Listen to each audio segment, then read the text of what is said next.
Everybody. Thank you for coming to this very special edition of Once More with Abby and Claire, as it is on a Friday and not a Thursday.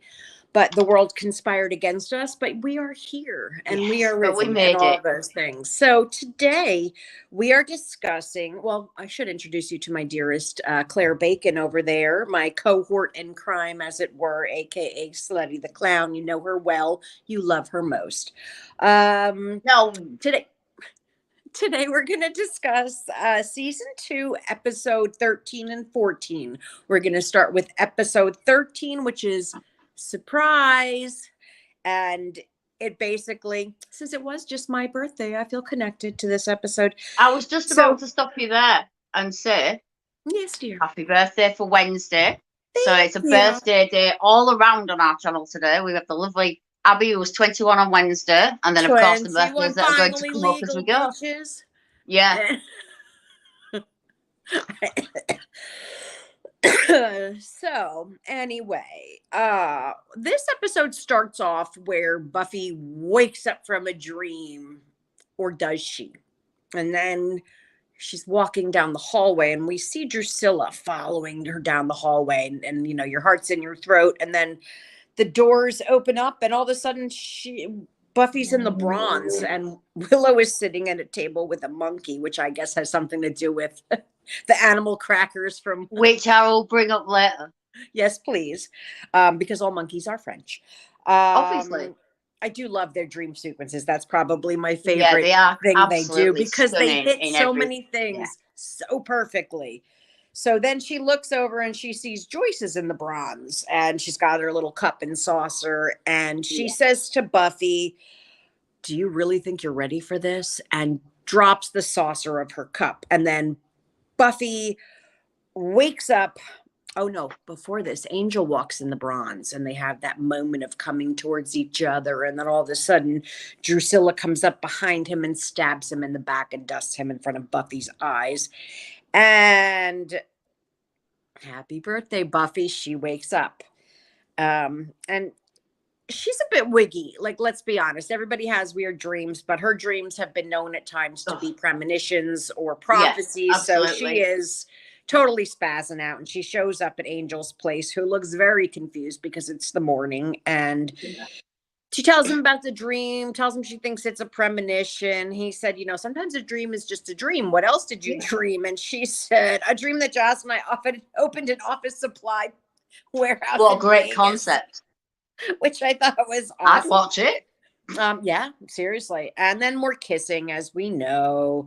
Lots of slobbering. She's again. like, you know, I don't see you in the morning. He's like, well, it's my bedtime. And she's like, I want to see you more at bedtime. And then she's like, oops, did I just say that out loud? And she even says to Willow, did you really say you like you like seeing him at bedtime? It's so gagful. But I remember being a teenage girl, you know, 3 years ago. So it was of course it wasn't that long ago for either of us. Exactly. And she's talking to Willow about how she thinks it's time and she wants more from Angel, and she thinks she's ready to take their relationship to the next step, which is huge. And Willow in Willow Way tells her, you know, carpe diem, and she's like, sees the fish, and she's like, or fish of the day, or whatever she says. And so basically Willow says, you know, I think Clint's pretending to be a French monkey right now. Pardon-moi, Monsieur Monkey, comment ça va? So you'll speak French, monkey? All monkeys speak French. So they're talking. She decides she's going to give it up for Angel. She's going to give her virginity to Angel. And then we start talking about Oz and how cute he is, and you know, and how much Willow likes him, and you know, but I don't know, he is a senior. And Buffy's like, you think he's too old because he's a senior in high school? He's like, my boyfriend just had a bicentennial. Yeah. It is one of those fast-paced, good line ones as well this week. It really is. There's lots of great lines in it. So many good things. And anyway, so Willow sees Oz and she goes up to talk to him. And he tells her that he was planning on asking her out for tomorrow night, but he's a little nervous about it. And she said, like, if it helps, I'm going to say yes. And he says, Yeah. oh, that helps a lot, actually. So then he says, do you want to go out with me tomorrow night? And she's like, oh, no, I can't. And he's like, wow, I like that you're unpredictable. Yeah. It's such an adorable thing. And I don't know They're how many so times in cute. this episode I've wrote that. And she does ask him to be her date for Buffy's surprise party. Yeah. So now we know Buffy's having a surprise party, and then she walks away going, I said date. So they agreed to go on a date. Xander asked Cordelia to be his date. And she, of course, in her Cordelia, of course you want everyone to know you're with me, but how will I get over the embarrassment? And, you have nothing to be ashamed of, but, look at me and look at you. And that always pisses me off. She smiled. I think it was written so well that we feel she's vile. Oh, yeah, you're supposed to. And then when she changes, each time she changes, you're willing she got to the job accept description it. right. But right now, she's mega bitch, and we're okay with that. Buffy does tell Giles that she thinks Drusilla's alive. And he doesn't doubt her. He knows her dreams before. He says, but, we're going to be vigilant. You dreamed the master was going to come back, and you stopped him. So, dreams are not 100%, and we can still fight this. We cut to Spike and Drusilla, again confirming, which we already know that they are still alive. Spike is now in a wheelchair, looking a little burnt and worse for wear. A little bit crispy. A little crispy, but Drusilla is quite strong as ever. He keeps saying, I think Sunnydale's cursed for us. This is, that Slayer and Angel. And Drusilla, I love her. She's like, don't worry. I've got good games for all of them. And so, she's planning something in her head. You just know that's where your English accent comes from. It's my it's your thing. My Drusilla. I love it. So they've got all these like roses and everything, and she starts like freaking out on the roses, doing that weird wine thing, and these aren't right. Nobody freaks out like Drusilla. She just really is perfect for it. There would never be a better person to play that role. I don't know who could have. Juliet. No, it's imprinted, isn't it? She's amazing. She asked Spike, we see a bunch of boxes with the flowers, if she could open a box. And she opens one and gets all giddy and excited. She's like, it reeks of death. This is going to be the best party ever. And, it cuts back and forth a lot. We go to cute Buffy and Joyce. Basically, Buffy wants to get her license. And Joyce says to her, Buffy, but do you really think you're ready? And at the same time drops a plate. Well, now Buffy realizes, okay, this happened in my dream. This is happening now. There's something going on. Totally freaking out. We cut to Miss Jenny Calendar in her classroom, and a man with a hat, stoic man, walks up behind her. Vincent Schiavelli is his name. Schiavelli. He passed away a number of years ago, but he was in the movie Ghost with Patrick Swayze, and that's my favorite. It was. It was also in some episodes of The X-Files, I believe. Yes. Also. Yeah, he's got that really weird, Stephen Wright sort of face. But she's startled, but she appears to know who he is. And he was also in some Bond movies as well. That's true. He was a great actor. I was very sad when he died. Yeah, definitely. And she says, she's telling him, I don't know what's so important, or he says, what's so important that, you're ignoring your responsibility to your people. And she tells him nothing has changed. The curse still holds. He's still suffering. And the man says to her, the old woman's never wrong.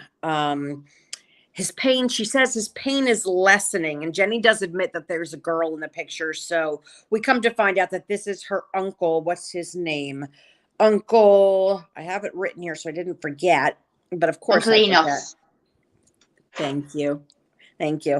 Enyos is never wrong. Said differently, and it's accented when he says it. And she says it. Because he's supposed to be a gypsy. So we find out that Jenny Calendar comes from the line of gypsy people that cursed Angel, and that it was one of the tribe's most favorite daughters that Angel murdered. And that was what caused the gypsies to curse him many, many years ago. We find out that you are still Yana of the Calderosh people. Yeah. And so she is Yana of the Calderosh people, not Jenny Calendar. And Uncle Inos has had it. So she tells Jenny, you have to get Buffy away from him. He needs to suffer. You need to do something. So Buffy's still super stressed out about the prospect of Drusilla being alive. Giles tells Willow and Xander they're going to go through with the surprise party. We're not canceling this. And my favorite Xander line is, it looks like Mr. Caution Man, but he sounds funny, or the sound makes us funny. Because Giles is usually the one that says, no, we must, vigilant and this and that. But he's like, you know what, she's only 17 once and she deserves this. So we're going to go through with this party. And then Jenny's, we don't trust Jenny. And I get that we're learning little bits and bats, but she tells Buffy that Giles wants to meet her somewhere. And I'll drive you. It's just easier if I drive you. And they're in the sketchy part of town, kind of behind the Bronze. And she even says, we go to the Bronze. She says, no. And she sees a bunch of vampires or a couple vampires in a truck. And we see our friend Dalton from a couple episodes ago. If my screen starts a bit funny or you can't hear me for a second, my neighbour's just put the washing machine on upstairs and it's pretty loud. So I'll just warn you now. I can't hear it at all. So you're good on that's all right. But it may get worse. I'm just warning anybody. That's all the noises. Carry on. Sorry to interrupt you. That's okay. So we see that Dalton is yet again stealing something. While Buffy does her quippy Buffy things, another vamp jumps her from behind. They're fighting. All of a sudden, they bust through the wall of the Bronze, and she spoils her surprise party. And here comes Cordelia jumping up. Surprise! And Buffy dusts this vampire, right in front of Oz, which is hysterical. Yeah, it is. And he said, did anybody see that guy just turn to dust, or is it just me? And Xander's like, yeah, vampires are real. A lot of them live in Sunnydale, blah, blah, blah. Willow will fill you in. And he's like, that actually explains a lot. Sense. So, he has some great lines in this. They did get the box that the vamps were trying to steal. And when they open it up, they find an arm inside, which, is what do you get the Slayer that has everything? An arm that immediately comes alive and starts choking her. Absolutely. And she and Angel, it takes a bit for them to get it off of her throat. I mean, it is rough. Angel pulls it off and shoves it back in the box. And then, everybody's kind of wigging out. He's going, oh, it can't be. Oh, it wouldn't. It can't be. And then Angel tells them of a legend way before his time about a demon brought forth to right the earth of the scourge of humanity, basically just separate the righteous from the wicked and make the righteous burn. And his name is the Judge. Giles, I'm sorry. Excuse me. Giles tells more of the story that rumor has it he can't be killed. They sent an army after them. Most of the army died. At some point in the past, they were able to dismember him, but not kill him. And they took all of his pieces and sent them to scattered them to different corners of the round world. And they now realize that Drusilla is bringing all the pieces to Sunnydale to reassemble the Judge and bring forth the apocalypse, as all seems to want. I mean, the apocalypse. If the apocalypse comes, beat me. But so while they're all arguing, Jenny has a brilliant idea, and we trust her so much that Angel should take the arm, get on a boat, and take it as far away as humanly possible. You'll only be gone for a couple of months. And Buffy starts kind of freaking out. A couple months, I can't be with you without you for a couple hours or a couple days, because this is young teenage love on my part. Yeah. So Buffy heads to the docks with Angel to see him off, and total teen angst moment, with the whole I won't be able to. The whole dock scene is so gross. I mean, I know it is gross. I'll be honest. I mean, we love it, but it's gross. It's really gross. He does give her a very sweet gift for her birthday, because previously she told him, surprise me for my birthday, get me something. And he gets her a clotter ring, and we all know, or if you don't know what it is, it's an Irish ring. It's got The crown, it represents loyalty. The heart Yeah. represents love. It's a sign It's a of massive devotion. theme through it. Yes. And if you wear it with the heart pointing towards you like he was wearing it, it means your heart belongs to someone else. So this is a kind of a promise ring he gives to her, which is exactly what any 17-year-old girl, when her hot multi century-old boyfriend gives her a promise ring. So he's wearing his and how he's wearing it. Next thing we know, Dalton swoops in, steals back the arm. There's vamps everywhere. Somehow Buffy gets thrown over the dock into the water. And in stupid Angel fashion, instead of going after the arm, Angel goes after Buffy because, not for nothing, she's the Slayer. She probably can swim. But I do appreciate his love for her, that he I will say it again. The stunt person that we mentioned a few weeks ago, I'm sure she'll come up again and again. That great stunt of her coming off the pier and down into the water it's a pretty big. It was done really well, and you can big kudos to her stunt double every single time. And I'll come to that again later on. Yes, yeah. I mean, they're amazing. There were great fight scenes, and when you have two different people fighting two different people, there's all the cross fighting, which is really cool. I did forget to mention another dream that Buffy had right before they went to the docks. That she's following Jenny Calendar to where the room where Spike and Drusilla have all the boxes that we see prior. And Drusilla says, "Hands off my present," and goes to slit Angel's throat. And then she wakes up.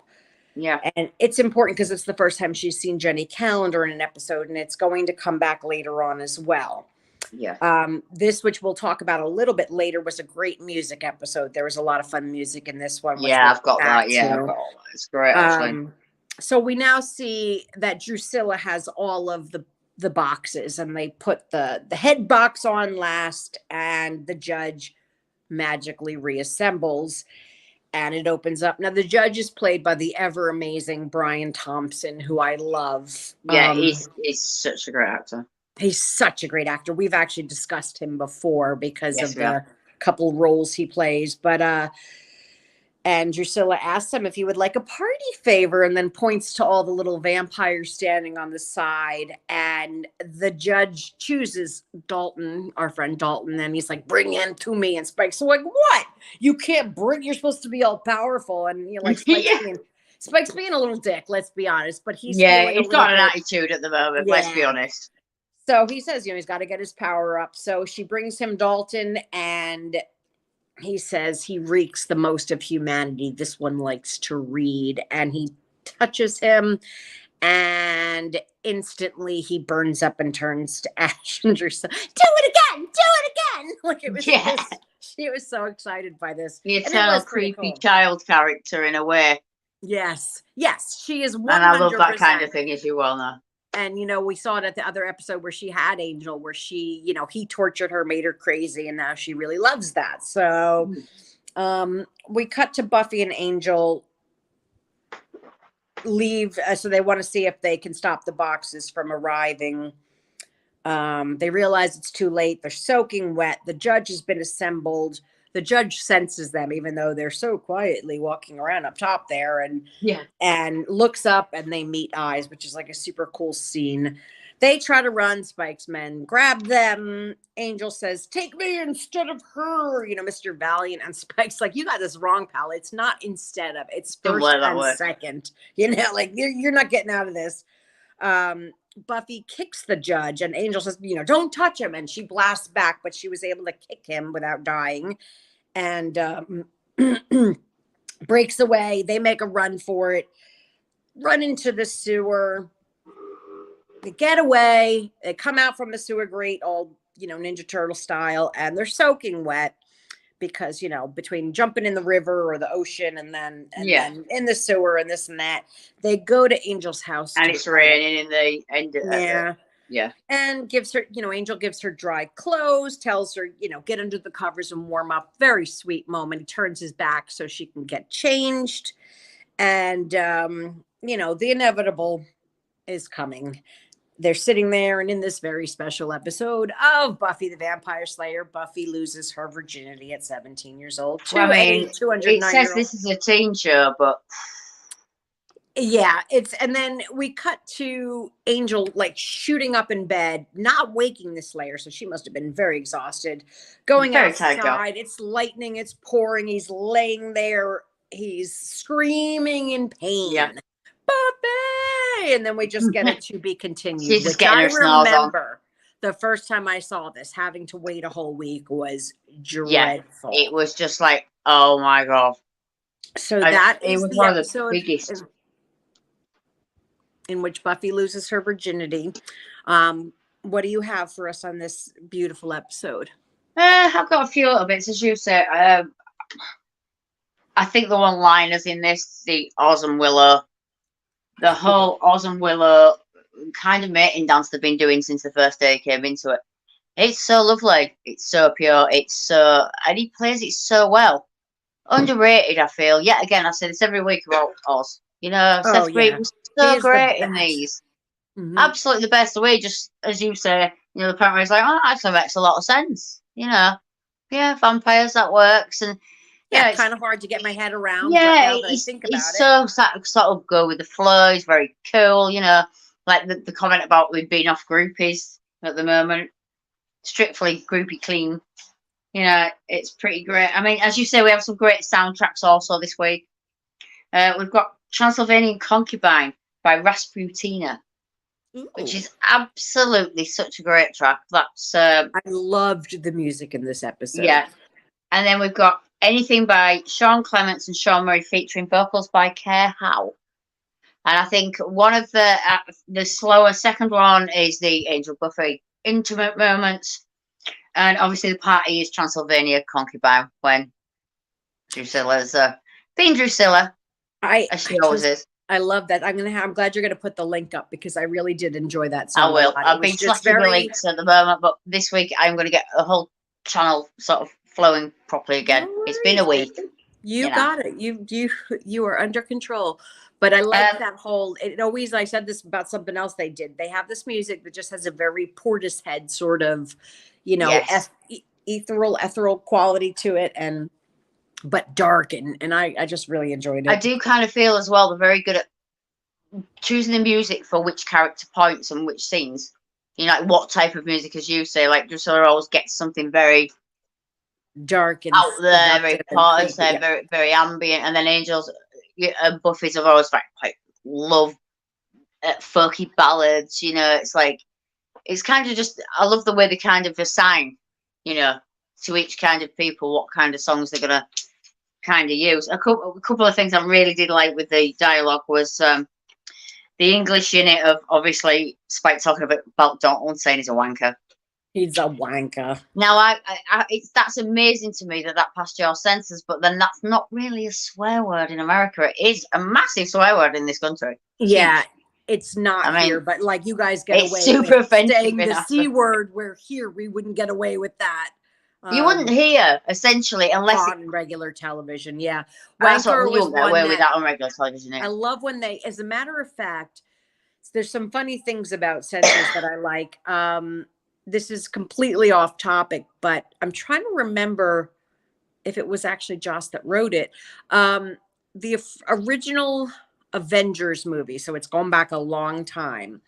They had kidnapped, or they captured Loki, and he's in the cage, and what's her name? Scarlett Johansson, but whatever. I'm blanking on her character, but Black Widow. Anyway, she's talking to him, and he calls her a mewing.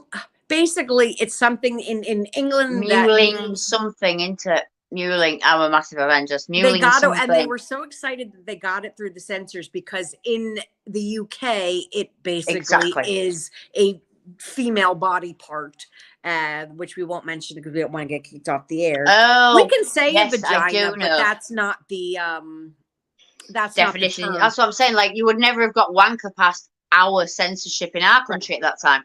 That's never. Hysterical. Never. I love it. I don't know how it got past there, really, for a teen show. I mean, here it wouldn't get past the censor now It was on probably mainstream TV accidental that they didn't cut it out when it got to you guys also. Now our cuts were different on DVD. But as I say, the first 2 seasons were normally the same as you. But then after that, they re-edited before it was sent to us. And as I say, with with the tune from the other week, that was taken off before it ever got anywhere near our Wow. Okay. even viewage. As I say, things were changed, but it took a couple of seasons before that started happening. I think they didn't realise, as I said, they were slipping these English words past because they had the English character. Very josting to do, though, isn't it? I love that a lot. Yeah, but yeah, that's about all I've got. I loved a lot of the dialogue. Oh, back to the monkey. The monkey. So Willow speaks to the monkey. She actually speaks to the monkey at the beginning. Mm-hmm. And she says, "The hippo le piqué ton pantaloon," which means the hippo stole your trousers. The hippo stole your pants. Yes. Because I took French and I remember. I can't say that because I didn't take French. But basically, the quote is there, and it means the hippo stole your trousers, your pants. It's a mewling quim, is it? It's a Victorian era. Yes, that's a female slang. name for yes. Yeah, so basically, it's a whining vagina in a more derogatory. Basically. But see, this is the difference between our languages. Sometimes with the English and the American, it's very strange. Sometimes it's funny. It does make me laugh. But yeah, that's what I've got for that one. Okay, so now we're going to move on to episode 14, season 2, which is called Innocence. And as you remember from 3 minutes ago, we end with Angel screaming in the rain in pain. We start this episode with Drusilla having a vision and, dropping to the ground in her dramatic way, calling out Angel's name. When Buffy wakes up, she is alone in Angel's bed. He is gone. Angel is outside struggling in the street. We see him collapse. A girl standing out there smoking a cigarette walks up, "Are you okay?" And he's like, yeah, I'm okay. And he's got his back to us. And then he turns around, he grabs her and he starts feeding on her. He drains her and he says, "The pain is gone now." And as he exhales smoke from her cigarette that he got through her throat, which is a great scene. Such a thing, as you said, waiting that week to go from that episode to the other. This episode is hard for me. We cut to Scooby's at the library who are freaking out because nobody has spoken to Buffy since the night before. Now, we know Buffy went back with Angel, but they don't know that. She never checked in. Buffy walks in asking if they've heard from Angel, and she's nervous because no one's heard from him. And I think she's nervous for more reasons than one. Giles does tell her that if the judge gets to full strength, he's going to be able to reduce them with just like a look to charcoal without even having to get his hands on them. And Buffy tells him that's really scary because he's like not the prettiest guy in the room. Like he's been built. And it's getting like she's getting very nervous. Jenny Calendar is still being all shifty and weird. We are at Drusilla and Spike, and Angel walks in, and I love when he fucks with them totally. He's just like, "You get your hands off my Slayer, and I'll foil you," like being all ridiculous. And you can see Drusilla's smile because she feels it, but Spike has no idea. And he says to "Oh, you haven't met my friend, the judge." And the judge comes and puts his hand on Angel and nothing happens. And he's like, Spike's like, "What's wrong with you?" He's like, "This one's clean. Like there's no humanity left in him whatsoever." And so now, Joy is, "Oh, we're all one and yay." And maybe he's broken. I like when he says that about the judge. So Angelus has officially returned. And then he's like, "We're going to destroy the world. Want to come? It's going to be so fun." Angelus tells him, "Lay low for the night. I want to have one more crack at the Slayer before." He wants to get mean. He wants to be nasty. It's he just, really. Even Drusilla's like, "You just want to play with her like you played with me." And, she knows him so well. So,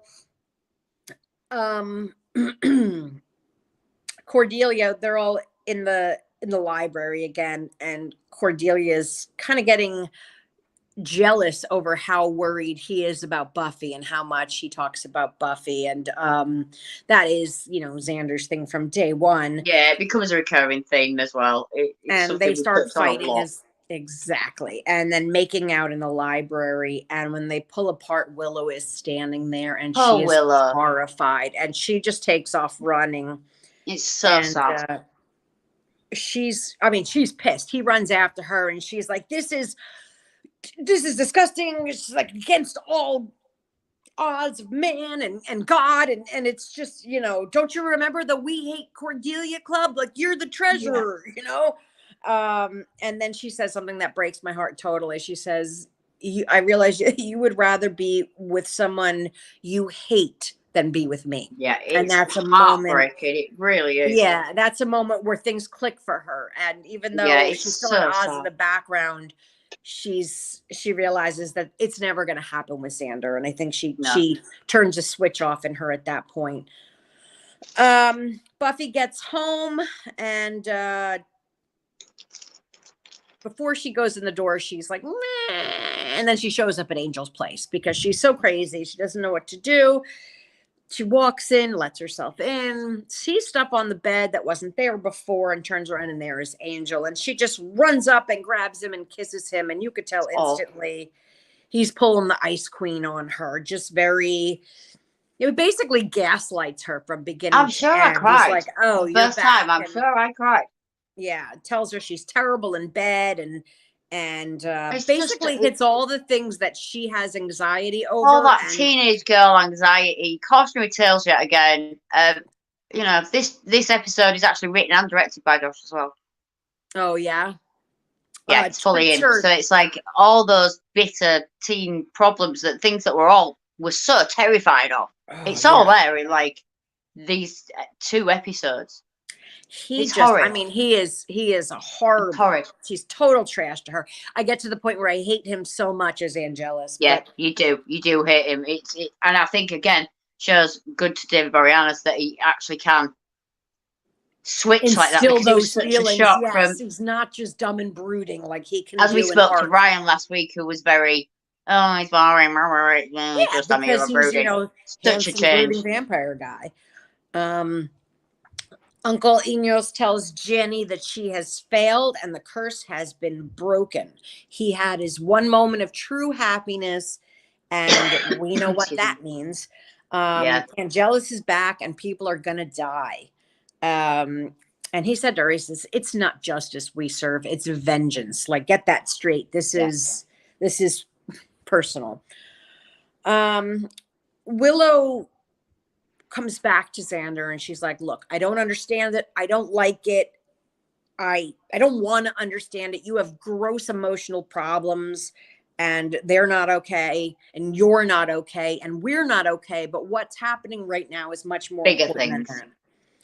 And as they're standing there, the lights go out in the school, and we see them, and then Angel's standing off in the dark. And he tells Willow he's got something to show her. Xander, go get everybody. Go get everybody. And Xander goes to run to get everybody. He's like, Willow, come here, Willow, come here. And she looks nervous. She's walking up to him, but because it's Angel, and Jenny from behind her has a cross. You see her walk up, and she tells him, get away from him. And then as she does, Angel grabs Willow by the throat, and he says, I have a message for Buffy. And then he's like, Buffy walks in. She's like, why don't you just tell me it yourself? And he's like, it's not a message you actually tell someone. It's more about finding the bodies of everyone you've ever loved, strewn about and blah, blah, blah. He grabs her. He says, things are about to get interesting. Grabs her and kisses her. And she's beside herself. They're back in the library. And she's just looking at this ring that she put on that she loves so much. She's shut down, aren't she, at that point? And Willow comes up with something very brilliant. She says, how did you know he turned? She says to Jenny. She says, you knew before. How did you know? And she says, I saw his face, which we know is bullshit because he was standing in the shadows. Yeah. And Giles is going, if only we knew what happened. If only we knew what triggered it. And then Buffy runs out of the library, and then Willow realizes what that means, like because of their talk earlier. Very poignant moment, actually, of Willow's she's not angry like we've seen before, or she literally just goes, shut up. Yeah, it's just like she so realizes how important this is, that this girl, you know, and especially since she gave her the advice to Carpe Diem, I'm sure there's a bit of, you know, bad friend responsibility. What did I do? Yeah. Angel's back with Drusilla and Spike's telling Angel, oh, you failed. You can't hurt her, blah, blah, blah. And that's when Drusilla tells Angel, you don't want to kill her. You want to play with her. You want to hurt her like you hurt me. And you know, something we have to realize about Spike as he's sitting in this chair is the word that comes to mind is impotent. I feel like Spike feels impotent sitting in that chair. Yeah, it's like the script his persona. Yes. Power shift. He definitely, Angel flirting with Drusilla in front of Spike is getting to him. He doesn't like sitting in that chair. It's really feeling it. And he even says, he's like, you know, you don't know what you're talking about. He's like, you tried to kill her and look at you, you're in this chair. He says, to kill this girl, you got to love her. And so he's going to destroy her emotionally to be able to destroy her physically, because, you know, we know that Buffy is driven by her emotions, but don't forget that anger and betrayal is a very big emotion. So we'll learn that later. We do shoot to a reenactment of their night together the night before, and I think they do that to show the contrast of how loving and caring and beautiful it was. To make you even more feel how awful it is. Right, because here he is telling her she was awful and it was terrible, and yet I think that's the reason, not just for a gratuitous sex scene, or they would have shown it at the time. I think they jump back to that so you can see the dichotomy there, the difference of how it really was. I mean, I'm not one for sex scenes, but it was very intimate, loving. You could tell that they were just definitely in love. Buffy has another one of her dreams, and she's at the cemetery, and it's during the day, and Angel walks up in the sun, and I will never forget the first time I saw that. That was just a moment. And he says, you have to know what to see. And she looks over, and we see Jenny Calendar with her little veil. And I think at that moment she realizes that Jenny's hiding something. That she's there's not something going on. She knows that's. And that's twice now that Jenny's come into her dream. So she knows that there's something. So she busts in to Jenny's classroom and just basically like throws her to the ground. She grabs her by the neck, you know, throws her down, does the Buffy style, and Jenny's forced to come clean. And she tells them that she was sent here to keep Buffy and Angel apart, but that she really didn't know what would happen. Like if she didn't keep them apart, she genuinely didn't know that this would happen. No.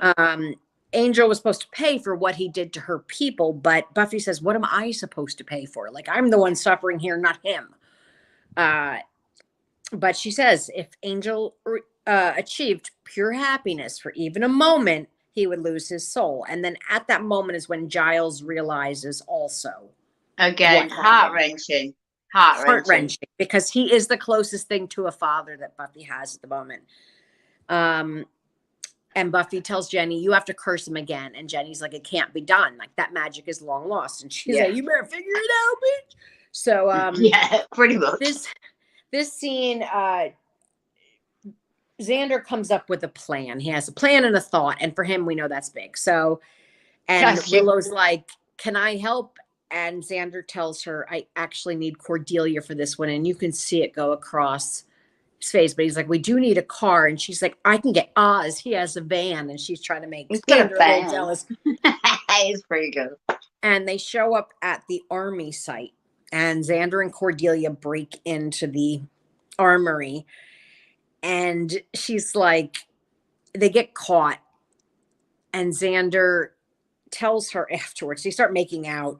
She tells this guy basically snuck her in there to make out with her because weapons get girls hot. And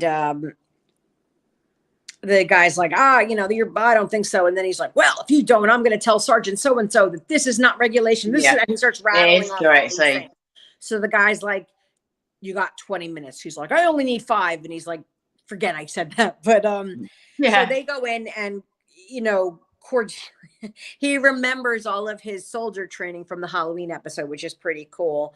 Again, that becomes a constant theme also. It's like he has a residual remembrance of everything that happened that night when he was turned into a soldier boy. Which I love. So I love that too. I think it's a really nice side story. She's like, do guns really make girls want to have sex? And he's like, I don't know. And she's like, well, just looking at guns make you want to have sex? And he's like, I'm 16. Looking at linoleum makes me want to have sex. Actually wrote that quote down because it's absolutely gold. It's just so him. And then again, with adorable Willow and Oz. Willow. Yes, lovely yet again. If he wants to make out, do you want to make out with me? And he looks very confused. She's like, I'm sorry. And he's like, look, I think about, like, since the time I've met you, the one thing I think about is he's like, Sullivan, freeze frame, Willow kissage. And then she's like, but I'm not going to kiss you now. And she's like, but Willow kissage, freeze frame, like, it's so cute. And he's like, look, in my fantasy, when I'm kissing you, you're kissing me. And right now it seems like you're just doing this to make your friend jealous. And it's okay. I can wait, which I think is the most beautiful scene. That's why I love Oz so much. And he sees everything. Do you know what I mean? Like, he really is so cool. So Buffy, Giles, and Jenny find out that Angel killed Uncle Enos. And on the wall in his blood, he writes, was it good for you too? And Giles says to her, he's just trying to make it harder on you. And she's like, you know what, though? He's just making it easier. She knows she has to kill him. There's no way around that. So basically, they're trying to figure out where they would be going with the judge that's going to do the most damage. And they're like, the Bronze are like, no, it's closed today. So they show up at the mall. Angel takes Drusilla and the judge to the mall, and they start their plans of just zapping people. And he's just basically blasting people left and right, utter chaos. And then Buffy shoots him with a crossbow from across the room, like standing on a jewelry counter with a crossbow to get his attention. And he's like, you're a fool. No weapon forged can kill me. And she's like, that was then. This is now. And she pulls out a goddamn rocket launcher. It's beautiful. It was beautiful. Angel and Drusilla's face, when she pulls that out, they're like, bah! And they go run and kind of dive off the side. Yeah, it's such a great dive. There's actually a point I've got at the end about that dive. It's great. It's so good. He's like, what does that do? And it flows into a million pieces. And Buffy takes off after Angel. And they have this great fight. He tries gaslighting her again, but she's that's not going to work anymore. Over it. She's angry now. She's over it. She's over it. She's angry. But when it comes down to it, she hesitates at killing him. Yeah. And he's like, you can't kill me. And she's like, yet. And he's like, you can't do it. You can't kill me. And she kicks him in the balls instead. And she says, give it time, which I think is awesome. There is a beautiful ending scene to this where Giles drives Buffy home and again with tries to talk, and Buffy feels wholly responsible for giving up her virginity and basically ruining the world. And Giles says to her,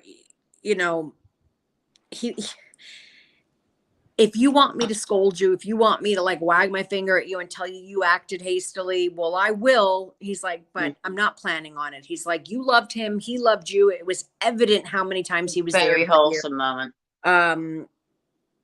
It's a very sweet moment. He says, skilled. What does he say? Skilled is what you're looking for. Oh, he says, all you're going to get from me is support and respect, which I think is beautiful. Yeah. Sometimes I can't read my own notes, but it was a really nice moment because she's crying. She's embarrassed. She's, she's humiliated, and she thinks that they're ashamed of her because she couldn't keep it in her pants, and look what happened. And I love that he says to her, "You're only going to get support and respect from me forever." So, and then it kind of ends with Joyce and Buffy having their annual. Well, she didn't make a cake, so she only had cupcakes. They had cupcakes, which is what I had for my birthday too. And asked her if she had fun for her birthday and make a wish. And Buffy said, "Can't we just let it burn?" And like puts her head on Joyce's shoulders and watches the flame go. And it's really sweet, but heartbreaking. Yeah, it is. It's again with the touching things, very sweet, but heartbreaking at the same time, as you're right.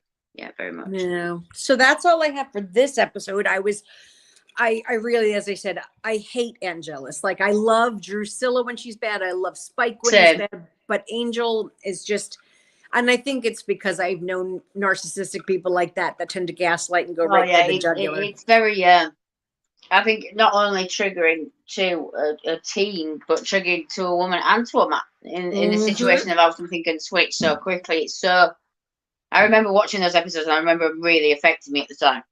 And thinking, wow. And I've always said this, Buffy with the messages, all the way through. And I think it shines through that these are both written and directed by Jo. Completely. Yep. And it's they're great episodes. They really make you feel some feelings. And they make you feel, and they make you think, and they have funny lines. They're very integral storyline, but also there's depth. Absolutely. And I mean, with yours, Willow, again, I keep bringing this up. I mean, we had no music this week or anything like that. Right. But the fight, I will say, which we just said, when the judge gets shot with a rocket launcher, and she does like that slow-mo with Angel and Drusilla as they come down the stairs. That's actually shot exactly the same as Die Hard, if you watch Die Hard. That's funny. Okay. Because, it does ring a familiar bell to you as you're looking at Die Hard. That slow motion leap. And I do like that this episode has so many changing relationships. You've got the Buffy and Angel relationship changing, the Oz and Willow relationship changing to more of a relationship. We now have a date involved. We know there are promises of Willow kissage, even if it's not in a van while, she's mad at Xander. We've got Cordelia starting to act more like a girlfriend in some ways. I feel she becomes more humanized as we go on in stages through the entire thing. I mean, she's there helping out. She's there researching. She's there helping out. Even though she's like pretending to hate it, she's there. Mm-hmm. And she's doing that because she really loves him too. Yeah. A couple of things was Ryan Francis, who played the soldier that Xander came across when they got caught as they were going into, was actually a guy called Ryan Francis, and he played young Peter in Hook. Ah, okay. Which was a nice little one, I thought. It was a little bit cute. I actually feel like I might have known that, but I didn't know that. I didn't. It was like, oh, I had no idea. It was one that I found just for this, and I was like, wow, that's crazy. Cool. The other thing I would mention as well, it's maybe a bit, I don't know if it's just reading a bit too into it. I feel the kick to the balls is not normally a Buffy move.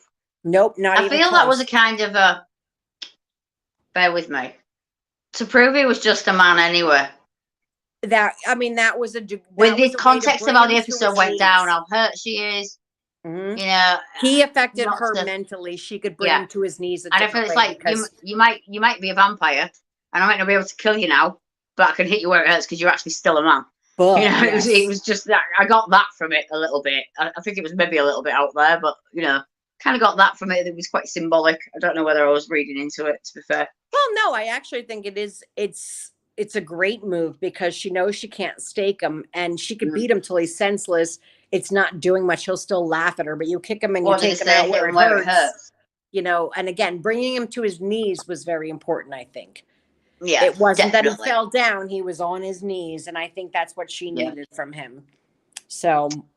But yeah, that's this week. No music, as I said, but I am going to mention that we are all doing a watch of this tonight. Which I need to get right. There we go. That way. Repo, the Genetic Opera. Genetic Opera. I've never seen this before. Yeah. But it's Anthony Stewart Head. I'm excited about it because again, the music is very operatic, but you like musicals. I love musicals. even though it would be Adam's the bane of his existence, like most of it, there's no talking. It's they sing their lines. But well, you'll see visually, it's stunning. And but again, I thought it was worth a mention at this point anyway, with us all watching it because of Anthony Stewart Head, and of course, anybody who knows Anthony Stewart Head, as we mentioned last week about his album, he's a great singer, great musician. So we'll probably touch on that probably in 2 weeks when we're back. We need to mention that we are away next week, both of us. Abby's away and I have some commitments, so we will have no show next week, but we'll be back the following week and with the next 2 episodes, which will be dun, dun, dun. Where did I put it? I just had it up. 15 and 16. Episodes 15 and 16, which is phases. Okay, I don't want to give too much away. Phases and Bewitched, Bothered, and Bewildered. Do you know, I nearly gave something away earlier. I know. I was like, ugh. But we're supposed to not be doing that for everybody else. I nearly got to the point. It's a very good episode next week. I mean, in 2 weeks, rather. Phases is one of my favorites. Yeah. I'm looking forward to it. Me too. Well, everybody, I hope you have a wonderful day. Thanks for hanging out with us. Thanks for watching. Thank you. I hope you like and subscribe because we want to keep doing this. It's fun for us, and I get to see that beautiful face across from me at least once a week. And I get to see that beautiful face. 5x5. I went out the other day and I was wearing a blue shirt like this, and the girl says to me, "Can I guess what your favorite color is?" Because she's like, "You nailed your shirt." I was like, "It's pink." No, it's not. But anyway, I knew you were gonna say that. So me, because that's what I would have done. I know, just because we're obnoxious and we love it. Anyway, everybody have a wonderful weekend. Thank you for coming to our little show, and we'll talk soon. Goodbye. Bye. Bye. Pew pew pew.